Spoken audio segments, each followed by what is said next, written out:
Assalamualaikum warahmatullahi wabarakatuh. May I introduce myself? My name is Davina Natasha Putri.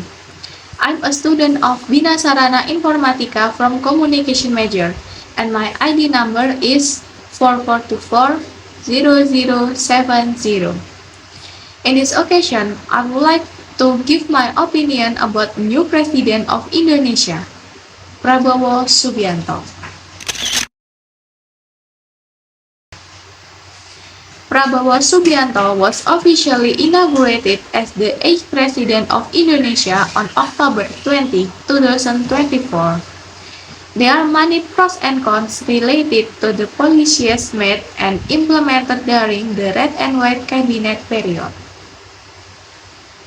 In my opinion, the policy implemented by Prabowo can make the Indonesian people more disciplined and more orderly.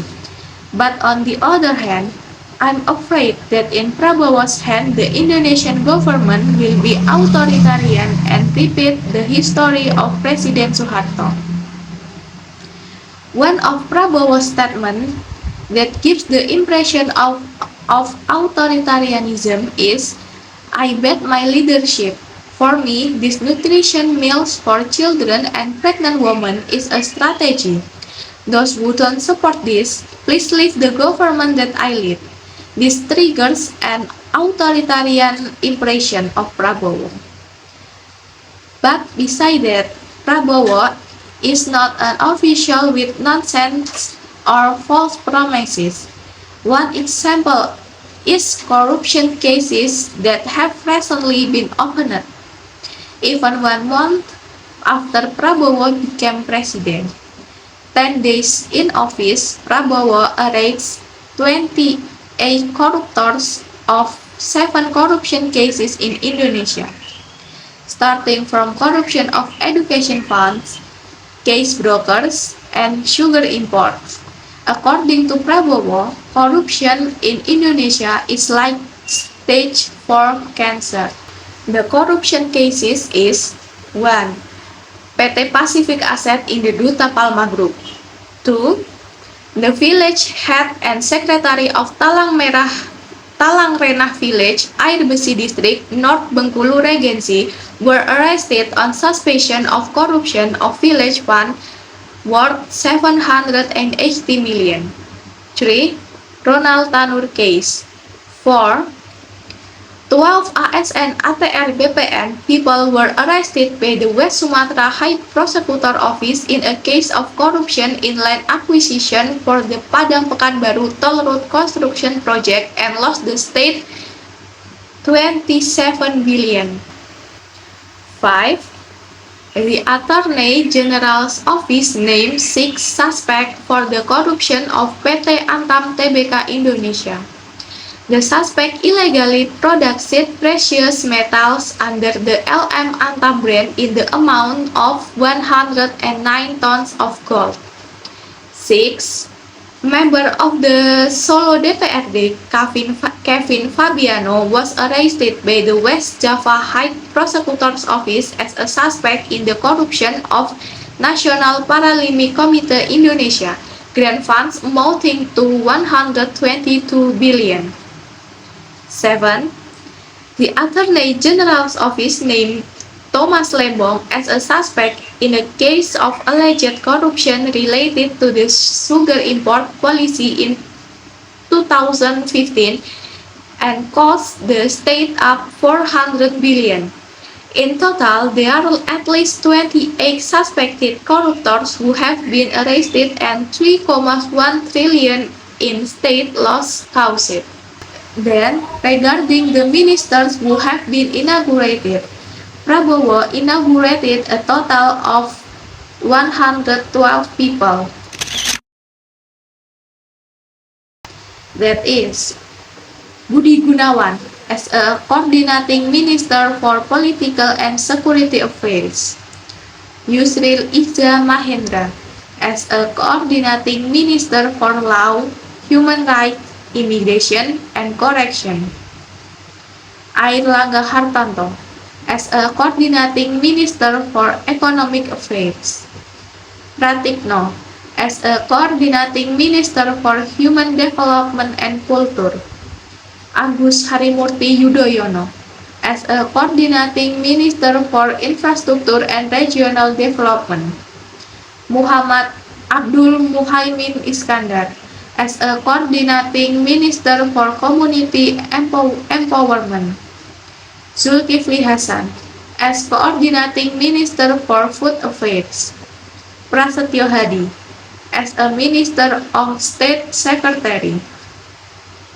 Muhammad Tito Karnavian as a minister of home affairs. Sugiono as a minister of foreign affairs. Syarif Samsudin as a minister of defense. Nasaruddin Umar as a minister of religion. Supratman Andi Aktas as a minister of law. Natalius Pigai as a minister of human rights. Agus Andrianto as a minister of immigration and correction. Sri Mulyani Indrawati as a minister of finance. Abdul Muti as a minister of primary and secondary education. Satrio Sumantri Bojonegoro as a minister of higher education, science and technology. Fadlizon as a minister of culture. Budi Gunadi Sadikin as a minister of health. Syaifullah Yusuf as a minister of social. Yasirli as a minister manpower. Abdul Qadir Karding as a minister of Indonesian Migrant Worker Protection, head of the Indonesian Migrant Workers Protection Agency. Agus Gumiwang Kartosasmito as a minister of industry. Budi Santoso as a minister of trade.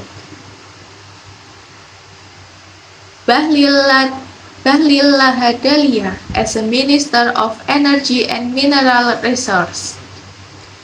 Dodi Hanggodo as a minister of public works. Manwarar Sirait as a minister of housing and settlement areas. Yandri Susanto as a minister of village and regional development. M. Iftitah Sulaiman as a minister of transmigration.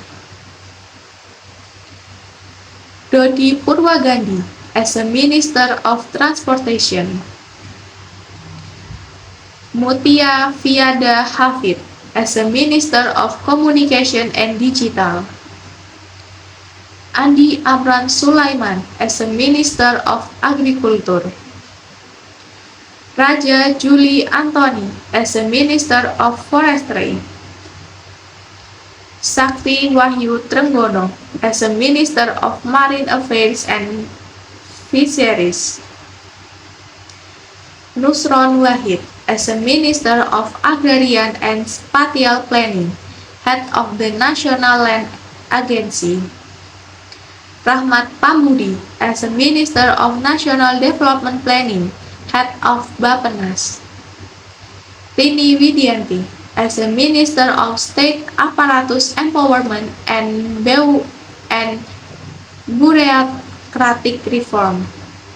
Erick Thohir as a minister of state-owned enterprises. Wihaji as a minister of population and family development, head of BKKBN.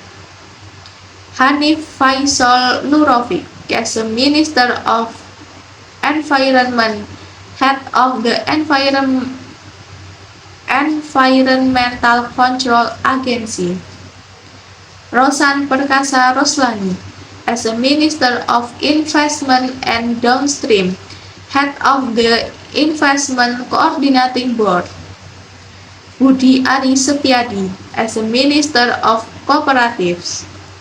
Maman Abdurrahman as a minister of micro, small, and medium enterprises.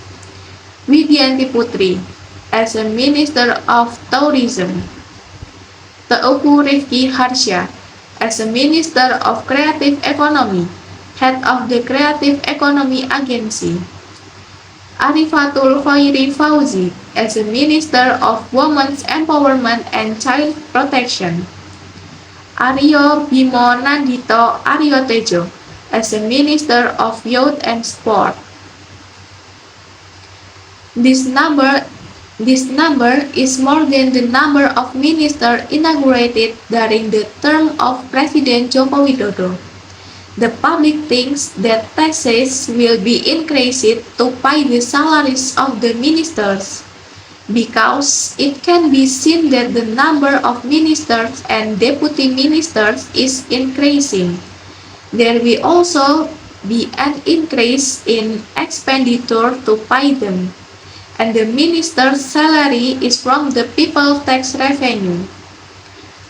But even so, I hope that President Prabowo Subianto will be able to lead Indonesia to success and can realize the golden Indonesia of 2050 2045. Many hopes will be channeled through the new president of Indonesia. Hopefully this Hopefully this will be a good start from Indonesia.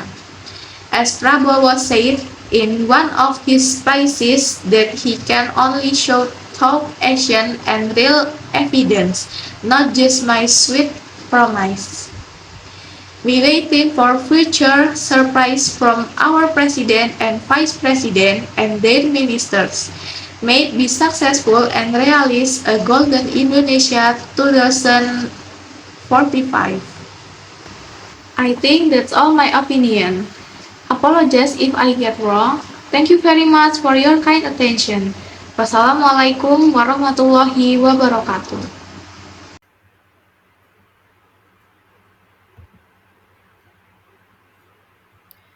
Assalamualaikum warahmatullahi wabarakatuh.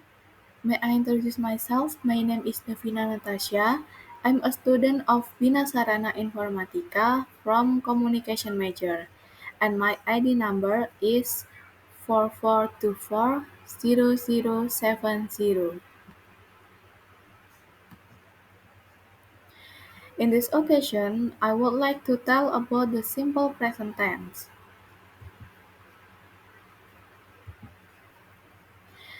The simple present tense is a verb tense used to describe events that are happening right now or that happen regularly. The functions of simple present tense are general truth and habitual action.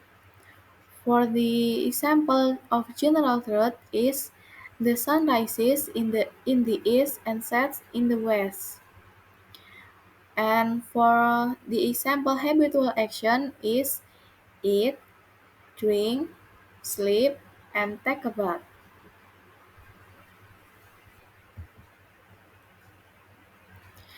The characteristic the characteristic of sentence that use in the simple present tense are marked with the signal words include all the times, always, at times, every day, every week, forever, frequently, from time to time, nowadays, normally, now and then, occasionally, once a day, rarely, sometimes, usually, and often.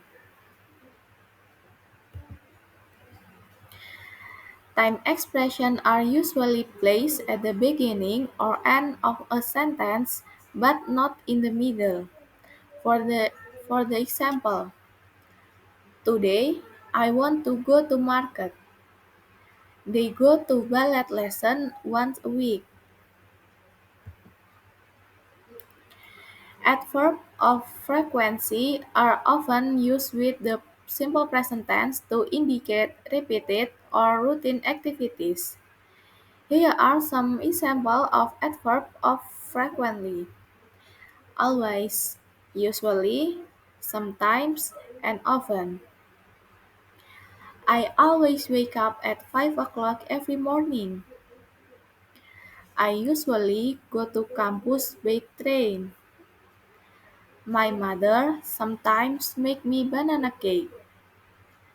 My father often brings me chocolate from office. When we use simple present tense, first, for repeated or regular action in the present time period. For the example, Bebo sleeps 7 hours every night. I take the train to the university. Second, for habits. I wake up at 4 o'clock every morning. Lisa takes a bath at 6 o'clock. Putri helps her mother cooking in the kitchen. Third, for fact. I come from Indonesia. The sun rises from the east. The President of Indonesia lives in Merdeka Palace. Fourth, for, for things that are always or generally true. They speak English at work. It rains a lot in rainy season. This is the pattern of simple present tense. Subject plus verb 1 S or AS plus object.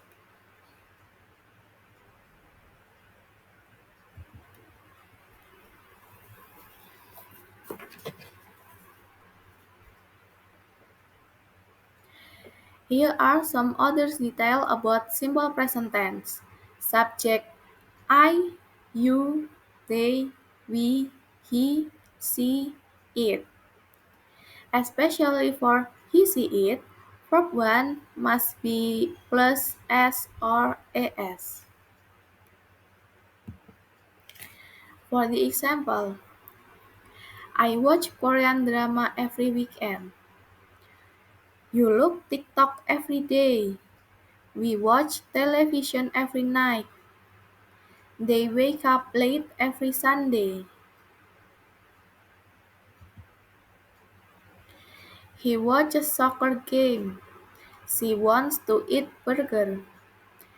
It smells very delicious in the kitchen.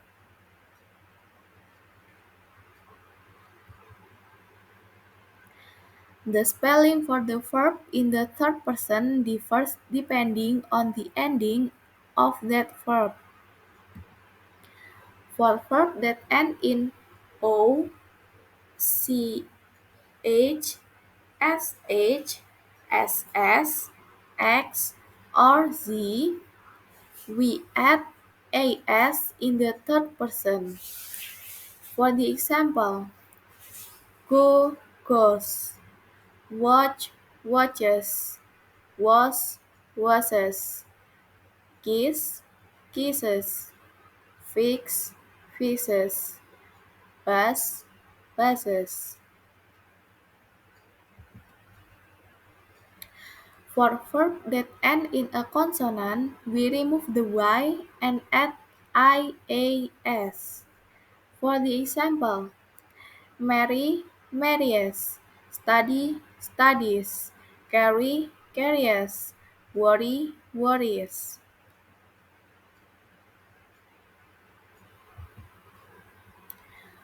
For verbs that end in a vowel plus Y, we just add S.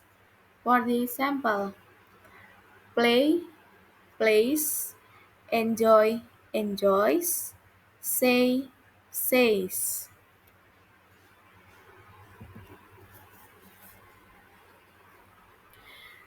In the simple present tense, we know negative sentence and interrogative sentence. This is the pattern of negative sentence. Subject plus do or does plus not plus verb 1 plus O. For subject I, you, they, we use auxiliary verb don't. And for he, she, it, we use auxiliary verb doesn't. For the example, I don't understand. We don't talk anymore. They don't give my gift. He doesn't know me. She doesn't read a book. It doesn't matter you love me.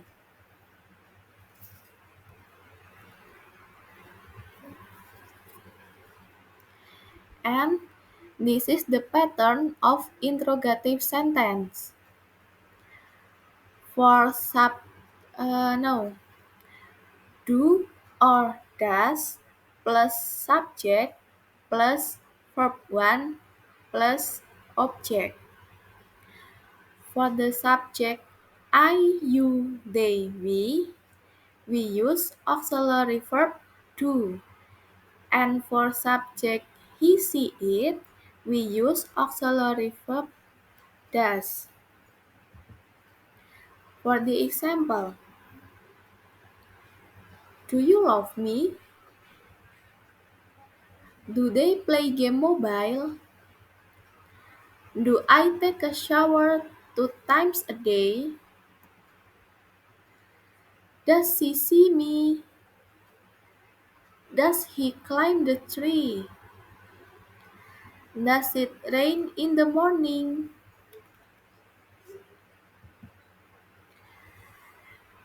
And I think that's all my presentation today.